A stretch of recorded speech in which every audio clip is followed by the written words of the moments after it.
Hey everyone, and welcome to Open. I'm Rhina Valentin, your host of Café con Leche for the next hour, coming to you from BronxNet Studios, inviting you to get social with us online. That is, tweet us and follow us on Instagram at BronxNet TV and like us on Facebook at Open BronxNet Television. And of course, while you're there, don't forget to follow moi on Twitter, FB, Instagram, Insta Stories, and LinkedIn at Rhina Valentin.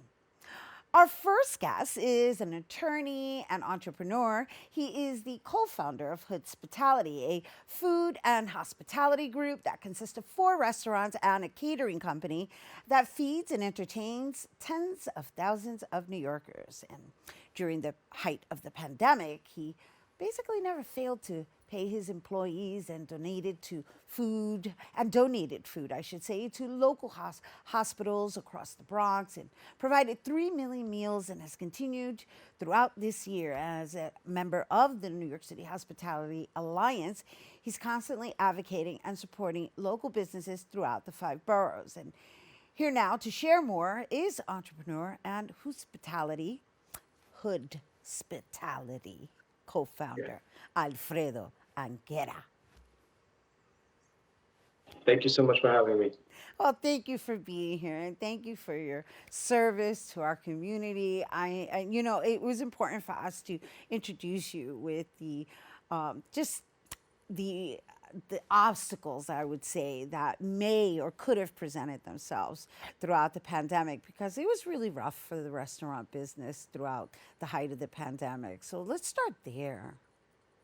Well, it just wasn't hard for the restaurant business. It was hard for all of us. It was hard for anybody, not just restaurants. People who worked a 9 to 5, people who worked in hospitals, people who worked in gyms, people who worked in offices. It was a very difficult time globally. And restaurants in particular, once everybody was told, you can't go out anymore, don't socialize, it really limited really any kind of revenue we could do. And then the mayor closed these places. So we were kind of stuck. We were about 48 hours away from shutting our doors permanently when we made one decision uh, to live a life of purpose, so to speak, and to have a business of purpose, which has always been our mission. And that evolved into us finding success from it. You know, you have a very interesting background. Can we share with our viewers, just like as succinct as possible, your trajectory? Because you're also, you served as an executive director for economic development. So, just how did this all? You're an attorney. How did it all end up becoming about restaurants or food? I should say, the culinary industry. Well, food is the door to everyone's soul, right? And I always wanted to open up a restaurant or a bar, and that was for all the wrong reasons. But I started out in economic development, being the general counsel for the Bronx Overall Economic Development Corporation. And I managed a loan fund for them, and I kind of saw the ins and outs of the business, and it was something I fell in love with from the beginning. And once I had the opportunity to get in, I just dived head in, and it quickly evolved. It quickly became something that was very successful, and it was very successful because we focused on the community. We didn't focus on uh, kind of drawing attention from large groups. And what I mean by that is our Yeah, first, right. In other words, like seeking corporate funding and of that yeah, nature. Right. Mm-hmm. yeah, our first location was a block away from Yankee Stadium. So as opposed to us focusing our bar restaurant on the Yankees, we focused it on the local community. And our brand was keeping it local.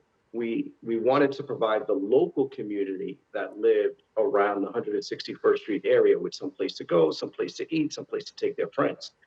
That is what sustained us during the winter months. That's what got us through non-baseball season, and that was the foundation of our success.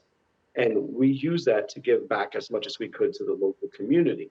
So my work as an attorney kind of just bled into that. It was something that grew very successfully.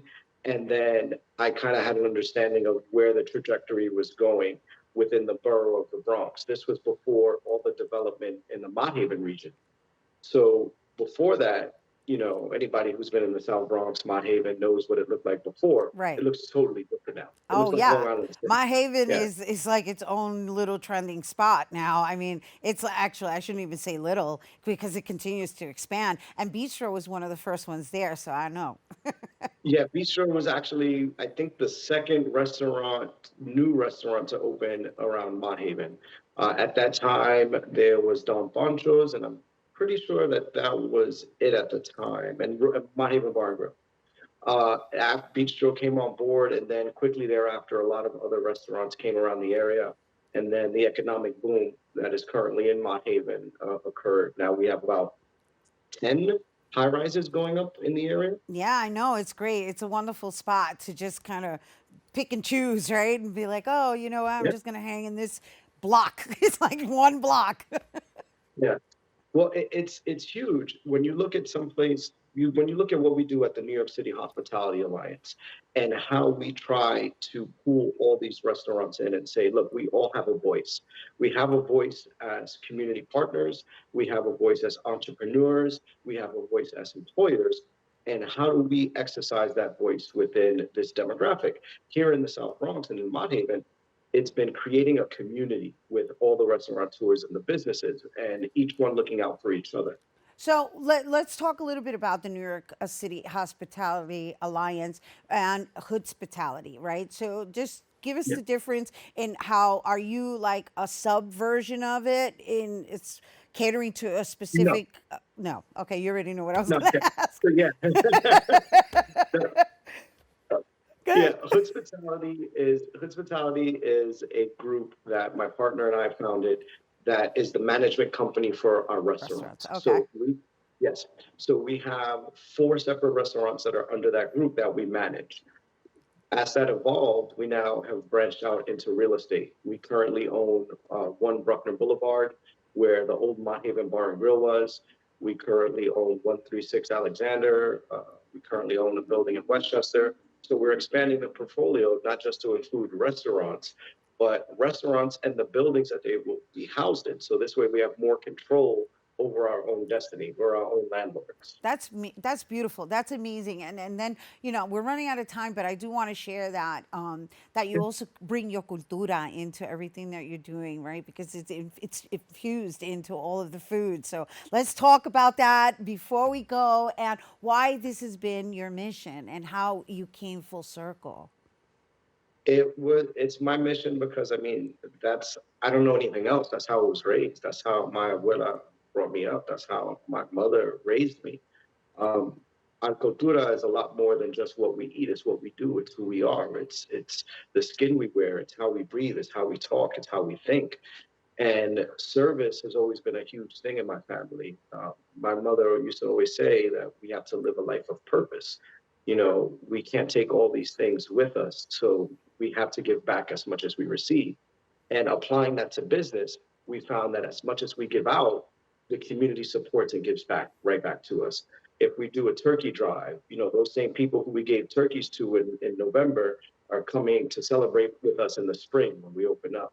If we bought out movie theaters and bought tickets for high school students to go see Black Panther and several other films, when those children become of age, they come to our restaurant, they go and dine with us.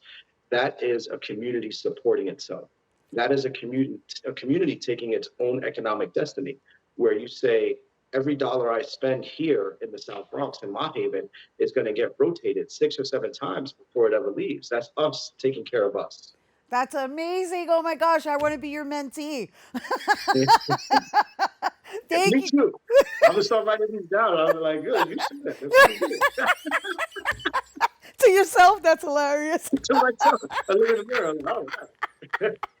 But truly, everything you just shared is so inspirational and it's so hopeful too. And the fact that you're humble and you're reinvesting in your upbringing, it's so beautiful. Thank you for bringing it here to our viewers. And you guys, if you're just joining, Alfredo is an attorney. He's a real estate developer. He manages his own restaurants, and again, he's making it about us, and he's bringing bringing it back to us and just keeping it internal.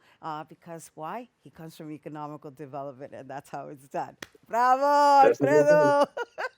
All right, thank you Thank you. once again, Alfredo Angueira, and Hoodspitality co-founder. For more information on everything we just discussed, you can follow them on Instagram at Hoodspitality.